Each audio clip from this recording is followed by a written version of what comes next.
الحمد لله نحمده ونستعينه ونستغفره ونؤمن به ونتوكل عليه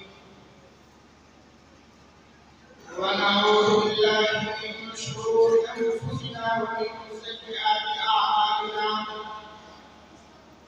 من يهده الله فلا مضل له ومن يضلل فلا هادي له واشهد ان لا اله الا الله وحده لا شريك له واشهد ان محمدا عبده ورسوله اما بعد اعوذ بالله من الشيطان الرجيم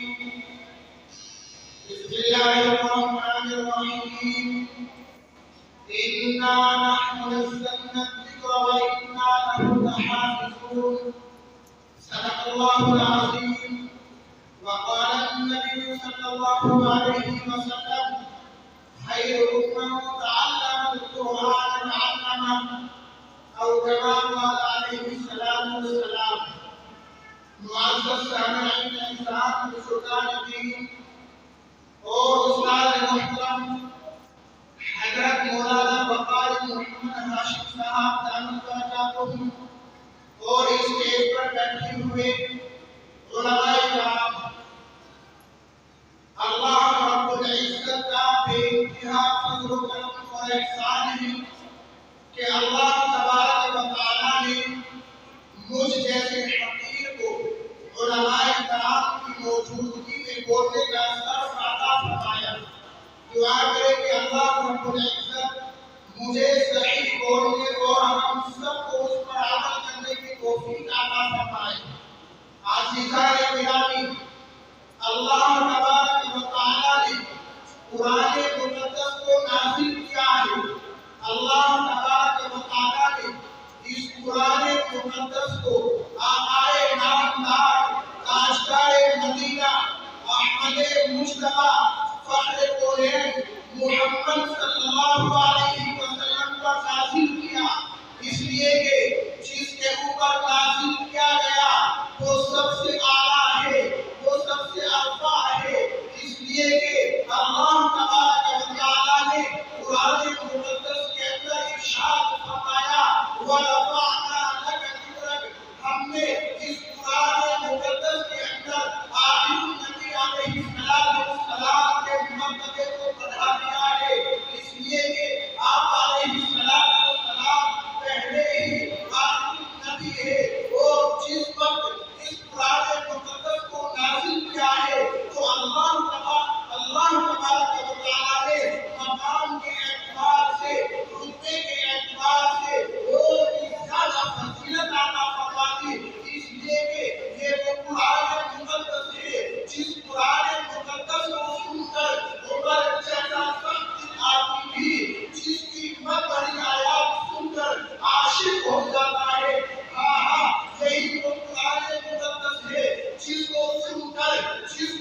کر چنار کی پہنتے ہیں۔ ہاں یہی وہ قرآن مقدس ہے جس کو سننے کے لیے سمندر کی مچھلیاں بھی دعا کرتی ہے۔ ہاں یہی وہ قرآن مقدس ہے جس کو سننے کے لیے فرشتے بھی زمین پر اڑ جاتے ہیں۔ ہاں یہی وہ قرآن مقدس ہے جس وقت یہ نازل ہوتا ہے تو باطل کی کمر ٹوٹ جاتی ہے۔ ہاں یہی وہ قرآن مقدس ہے کہ جب اس قرآن مقدس کو ایک طالب علم پڑھتا ہے تو فرشتے اس قرآن مقدس کے پڑھنے والے کے لیے اپنے پروں کو بچھا دیتے ہیں۔ ہاں یہی وہ قرآن مقدس ہے کہ جب اس کو ایک عالم دین پڑھتا ہے، ایک حافظ قرآن پڑھتا ہے، ایک عالم دین پڑھتا ہے تو اللہ تبارک و تعالیٰ ایک حرف کے اوپر 10 نیکی عطا فرماتے ہیں۔ ہاں یہی وہ قرآن مقدس ہے کہ اگر اس قرآن مقدس کو ایک عام آدمی پڑھتا ہے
اس قرآن کے اوپر عمل کرے اور عمل کرائے، جو اس قرآن مقدس کو پڑھے اور پڑھائے۔ اللہ کے رسول علیہ السلام نے اس قرآن کو پڑھنے والے کے لیے، اس قرآن کو پڑھنے والوں کے لیے کیا ارشاد فرمایا کہ سب سے بہترین شخص وہ ہے جو اس قرآن کو پڑھے اور پڑھائے۔ تو آج ہمارے اس محبوب ادارے میں، آج ہمارے چھوٹے سے مکتب کے اندر الحمدللہ قرآن کی تعلیم ہو رہی ہے، اور یہ قرآن جس طریقے سے قرآن کو پڑھنے کا حق ہے، جس طریقے سے قرآن کو پڑھنے کا حق ہے، اسی طریقے سے الحمدللہ اس مدرسے کے بچے اس قرآن کو پڑھ رہے ہیں۔ تو اس لیے میری آپ اللہ سے گزارش ہے کہ آپ اپنے کام کاج سے فارغ ہو کر اپنے بچوں کے قرآن کو سنیں، اس لیے کہ آپ کے بچوں نے بڑی محنتوں کے ساتھ، بڑی کوششوں کے ساتھ ان کی اس پروگرام کی تیاریاں کی ہے، لیکن آج ہماری بدقسمتی ہے کہ ہمارے معصوم سے بچے، ہمارے پھول سے بچے، ہمارے دریا سے بچیاں آج ہمارے سامنے، آج ہماری بستی میں قرآن سنا رہے ہیں، قرآن پڑھ کر سنا رہے ہیں، لیکن آج ہم اپنے قرآن کو نہیں سن رہے ہیں۔ تو اس لیے عزیزان گرامی، آپ سے بڑے ہی احترام کے ساتھ گزارش ہے کہ آپ اپنے گھروں سے نکل کر ان معصوم بچوں کے قرآن کو سنیں۔ آج جو بچے جو قرآن کو پڑھ رہے ہیں، اس قرآن کو پڑھ رہے ہیں جس کے بارے میں امام یوسف رحمۃ اللہ علیہ ارشاد فرماتے ہیں کہ یہ جو قرآن ہے، یہ قرآن وہ ہے کہ میں نے اس قرآن مقدس کے لیے پوری زندگی گوا دی، میں نے اس قرآن مقدس کے پیچھے پوری زندگی کھپا دی، میں نے اس قرآن کو پانے کے لیے اپنے وقت کو پوری کو برباد کر دیا، میں نے اس قرآن مقدس کو سیکھنے کے لیے، اس قرآن مقدس کو پانے کے لیے میں نے رات کی محنتیں کی ہیں، رات کی کوششیں کی ہے، لیکن میں اس کی تہ تک نہیں پہنچ پایا۔ عزیزان گرامی، امام احمد بن حنبل رحمۃ اللہ علیہ ارشاد فرماتے ہیں کہ یہ قرآن اتنا مشکل ہے، اتنا مشکل ہے کہ میں نے اس قرآن مقدس کے پیچھے اپنی زندگی کو لگایا، اپنے وقت کو لگایا، لیکن میں اس کی تہ تک نہیں پہنچ پایا۔ امام ابو حنیفہ رحمۃ اللہ علیہ ارشاد فرماتے ہیں کہ یہ وہ قرآن ہے جس کے پیچھے میں نے رات دن کوششیں کی ہے، اس کو پانے کے لیے، اس کو پانے کے لیے، اپنی زندگی میں اتارنے کے لیے، اس کے پیچھے اس پر عمل کرنے کے لیے، تاکہ میں اس کی انتہا تک پہنچ جاؤں۔ لیکن امام ابو حنیفہ رحمۃ اللہ علیہ ارشاد فرماتے ہیں کہ میں نے ساری زندگی قرآن مقدس کے اندر پودے لگانا رہا، لیکن میں اس کی تہ تک نہیں پہنچ پایا۔ لیکن عزیزان گرامی، ارشاد فرماتے ہیں کہ وہ قرآن ہے اتنا مشکل ہے، اتنا مشکل ہے کہ ہم پوری زندگی اس کے پیچھے لگے ہیں، اس کے پیچھے لگے ہیں، لیکن ہم اس کی تہ تک نہیں پہنچ پائے۔ لیکن عزیزان گرامی، ارشاد فرماتے ہیں کہ آسان اتنا ہے، آسان اتنا ہے کہ 8 سال کا بچہ اس کو اپنی زندگی میں اتار لیتا ہے۔ آسان اتنا ہے کہ 8 سال کا بچہ اپنے دل میں اتار لیتا ہے، حافظ قرآن بن جاتا ہے،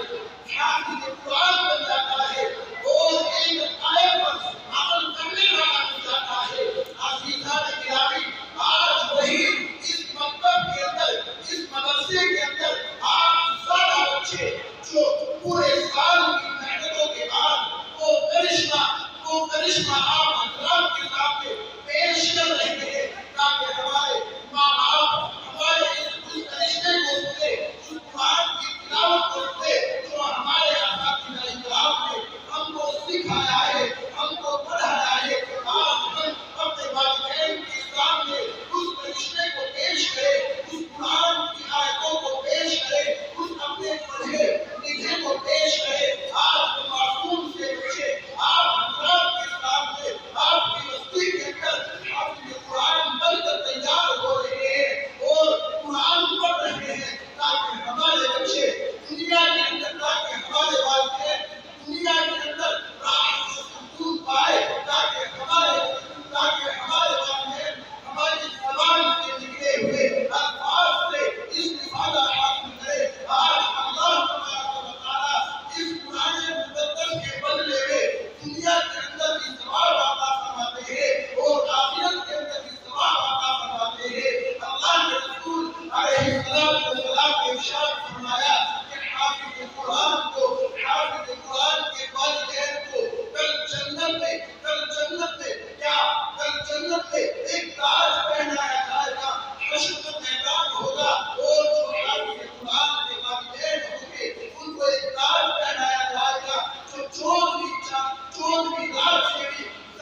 بچے الحمدللہ ان بچوں نے محنتیں کی ہیں، تو ہمیں چاہیے کہ ہم اپنے بچوں کے قرآن کو سنیں۔ اور میرا تقریر کرنے کا مقصد نہیں تھا، صرف ایک دو بات بتانے کا مقصد تھا۔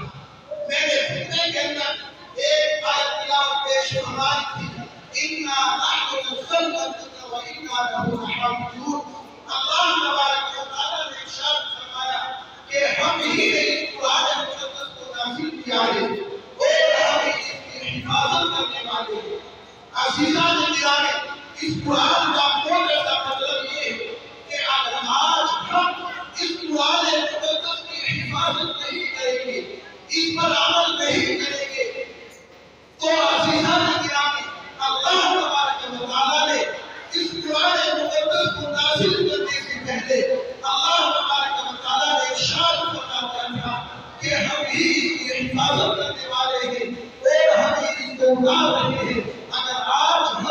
قرآن سے محبت نہیں کریں گے، اگر آج ہم قرآن کے پڑھنے والوں سے محبت نہیں کریں گے، اگر آج ہم ان قرآن سے پڑھنے والے سے ان بچوں سے محبت نہیں کریں گے، تو اللہ تبارک و تعالیٰ نے تو اب سے 1400 سال پہلے ارشاد فرما دیا تھا کہ اگر آپ اس کی حفاظت نہیں کرو گے تو ہم اس کی خود نازل کر رہے ہیں اور خود ہی اس کی حفاظت کرنے والے ہیں۔ تو عزیزان گرامی، میں اپنی چند باتوں کو انہی باتوں پر ختم کرتا ہوں۔ دعا کریں کہ اللہ رب العزت ہم سب کو قرآن